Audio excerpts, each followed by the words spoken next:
I discovered I can do this weird thing with my collarbones where if I suck in, it's like really, really defined. Then if I let go, it's like just little shadows. Isn't that cool?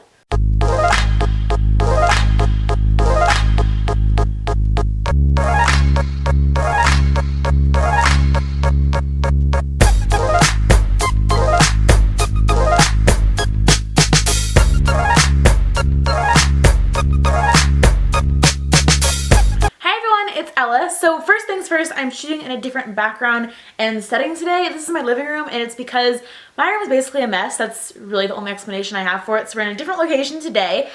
Today's video is going to be something a little bit different from what we've been doing.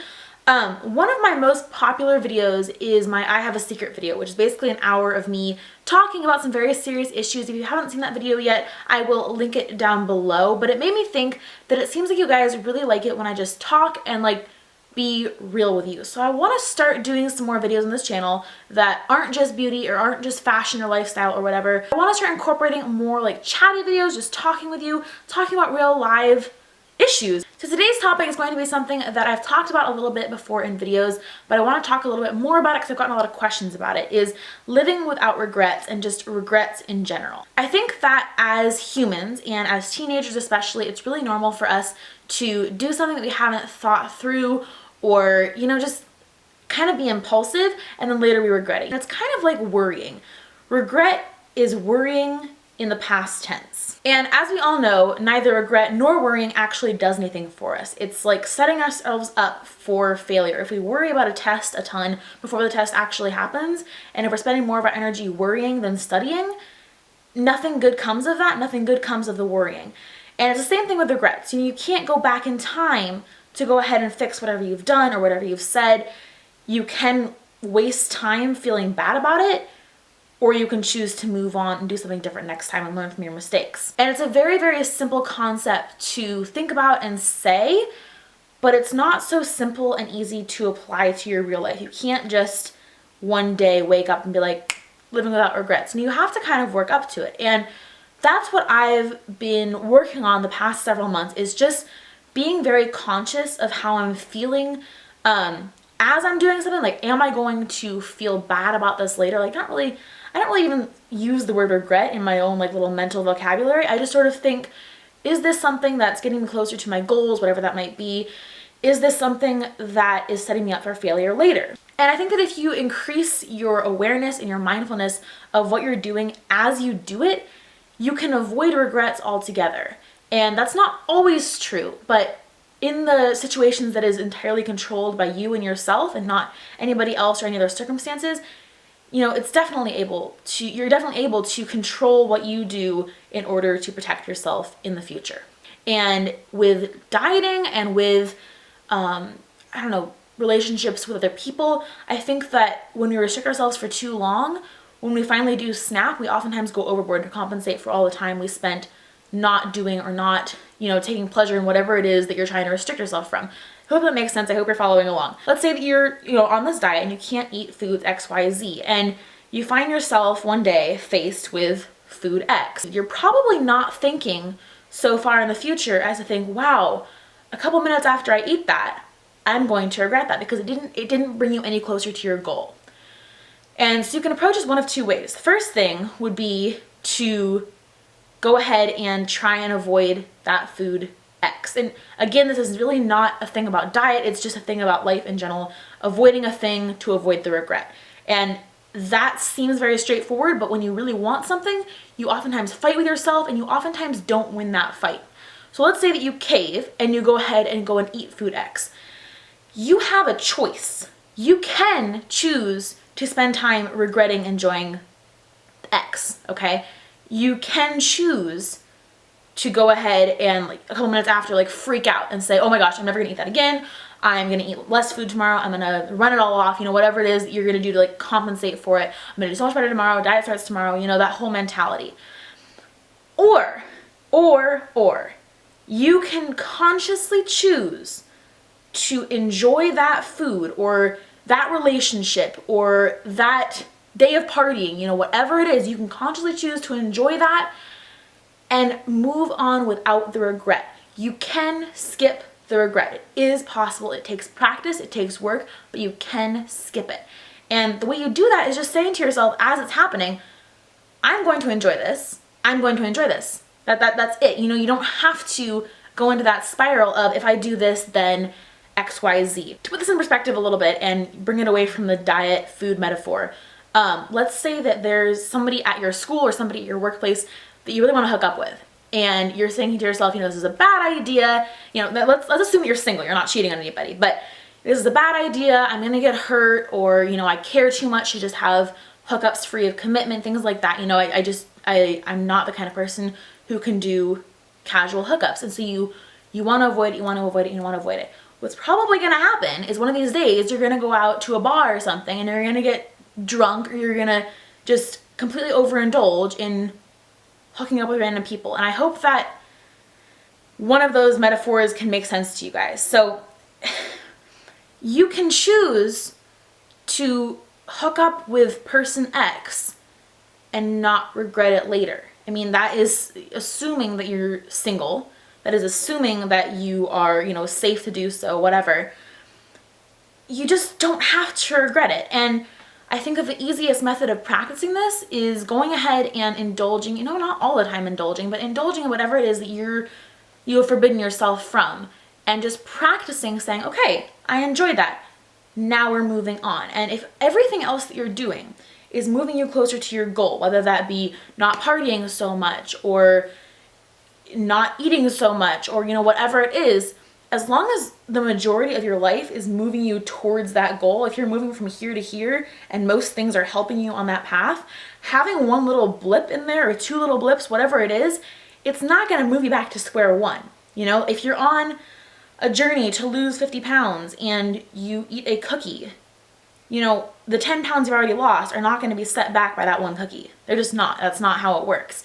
If you were on a journey to try and party less and be a more serious person and, you know, maybe get into a relationship and be like a one-man kind of woman, or, you know, whatever it is, whatever your sexual orientation is, we don't discriminate here, whatever your goal is with that, one hookup, as long as you're not in a relationship, again, is not going to set you back the progress that you've made resisting these situations. And I think the more that we understand how much progress is canceled out by actions and vice versa, and how much progress is moved along by certain actions, the more we can live our life without the regrets. And something that I've talked about a little bit is I like to live with a mentality that if I died today, if I died like right after filming this video, would I be okay with leaving the earth as is?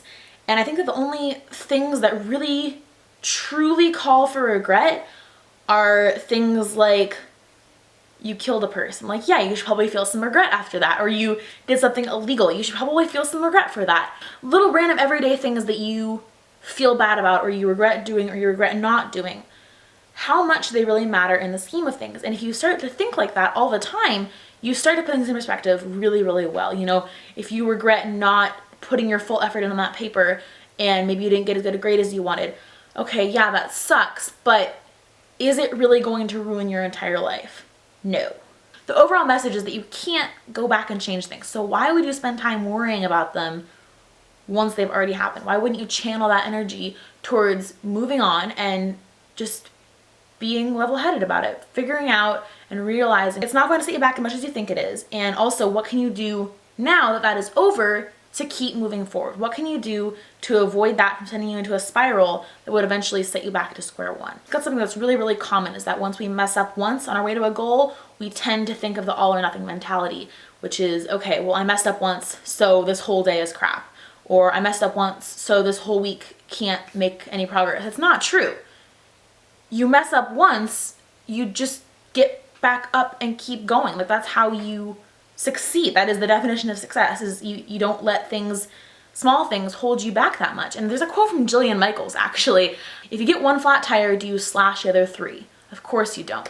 And I think that's a really good way to look at it. Like, if you have all of this progress set up for you and all of these things just ready for you to go and keep advancing, and you have one little setback, are you really going to want to sabotage the whole rest of it? I mean, you think about it that way, you're like, no, of course I don't. But in the moment, it's very easy to get caught up and say, okay, well, I messed up here, so the whole day is just, everything is going to be bad. And I just think that if we are more conscious about thinking about things as a whole instead of things as a piece, you know, really everything together and think about things in perspective and how they relate to one another, we are able to avoid a lot of those feelings. If you spend your whole life living with regrets, you're gonna end up wasting most of your life. And I don't know about you, but I really am not interested in spending any time I have here on earth, which is like a relatively short time. I mean, life is not that long. I don't want to spend any of it regretting what I once wanted, you know? And that's true for relationships. Like if there was somebody that I really wanted to get involved with and that ended up happening and it didn't turn out well, I don't want to spend my time wishing it hadn't happened because it was something that I wanted at the time. And that's fine. Like that's okay. That's who I was and that's what happened and now it's over and then you can move on. And that's literally it. Like you don't have to spend time moping about it and thinking about it. And this is something that I actually want to talk about too, another one of these like chatty videos. You guys, a lot of you guys have asked if me and Connor broke up because I changed the title of the Boyfriend Doesn't Make Up Challenge to Ex-Boyfriend. Yes, we did break up at the end of June, and I'm going to talk about that a little bit because for a while, right after that happened, it was a big regret of mine. It was a big like, why did I get involved with him in the first place? And you know, after just thinking about it for a while and yeah, spending some time regretting it, I won't lie and say that I never have regrets. I try not to live my life with regrets, but you know, it just happens sometimes, especially when it's something big like a breakup. And I guess I just sort of realized that it was something that I really wanted at the time and it was good at the time and the way it ended was not good. And the how of why it ended was not good, but I still don't regret it because it was what I wanted at the time and it just was, and there's no point in wishing I hadn't met him or wishing that we had never dated or, you know, whatever, wishing, just there's no point. I think that's important to remember for any relationship, whether you have been divorced or you broke up from a long-term relationship, you know, whatever it is, there's no point in regretting it. There is no point in regretting it. Chances are it was good while it was good. And you can leave it there. You can literally just leave it there. Like nothing hurts unless you let it, okay? Nothing hurts unless you let it. You can't let something rule your life after it's something that you want to regret or that you feel regret for. You can't let it dictate your future decisions. You can't let it take over your entire life from there on out. It's just something that was good and now it isn't. End of story, you know? And that takes practice to think about it that way. It takes practice to reframe things in your mind that way, but it's really true. And I think that it helps you move along a lot easier, you know, and that goes for friendships too. If you and your best friend had a falling out, yeah, do you regret being best friends with them? Probably not. Probably not. It was probably a really, really good friendship while it lasted, and you just have to think that way. Like, it was good. Okay, great. Now we're doing something different. And that just goes for everything. You gotta be able to just pause your brain from whirlwinding and just, you know, going off with it. You have to say, okay, stop.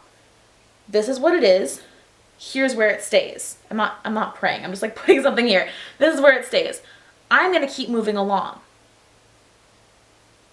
And that's it. You just keep moving. You just keep moving. And as long as you keep moving, you aren't going to fall off. It's like the bicycle quote by Albert Einstein, I think. Like, life is like a bicycle. You have to keep moving in order not to fall off, something like that. And it's just, if you don't want to fall into that pit of self-pity or depression or just sadness or anger or general regret, general worry, you just got to keep moving.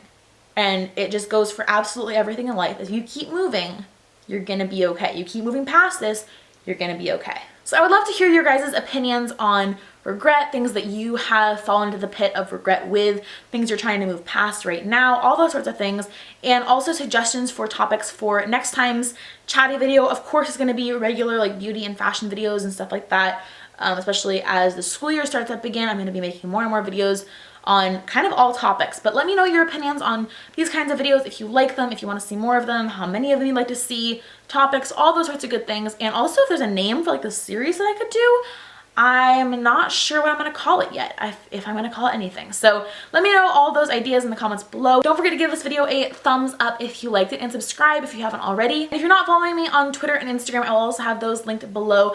I like to post quotes and like motivational things and things about having no regrets, just all sorts of like kind of deeper stuff that I usually talk about here on YouTube on both of those outlets. So if you guys would like to follow me on there, I will have that link below as well. I hope you guys enjoyed this video and that you're having a wonderful day, and I will see you next time. Bye!